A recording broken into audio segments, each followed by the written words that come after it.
هاي، عاملين ايه؟ انا النهارده رايحه ازور بابي في المقابر. لا اله الا الله. كنت بوريكم الاوتفيت اللي هلبسه، اكيد طبعا لازم يكون اسود كده. الله يكون في عونك. هنختار بقى الشوز البيضه دي.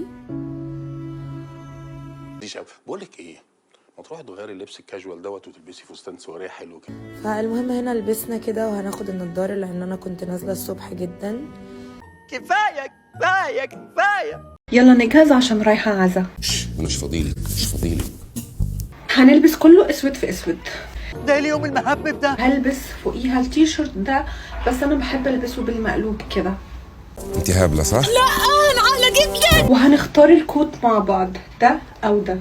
بس ده بتاع امي مش بتاعي. اول حاجه الكوت ده هو قصير، ولا البس الكوت الطويل ده ويبقى ده الشكل كده. يا جدعان كفايه تهريج، ابوس ايديكم.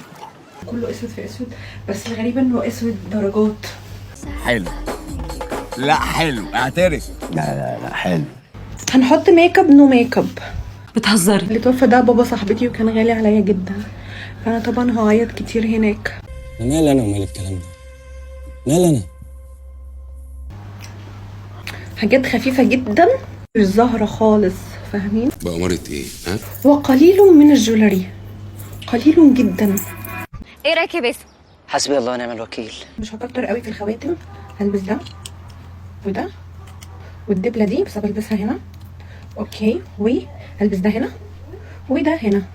اللهم صل على النبي. ايه يا بنت الحلاوه دي؟ بقاء لله يا طنط، عمو كان غالي عليا قوي. الله يرحمه كان طيب. ما تنسوش تقيموا الاوتفيت يا جماعه.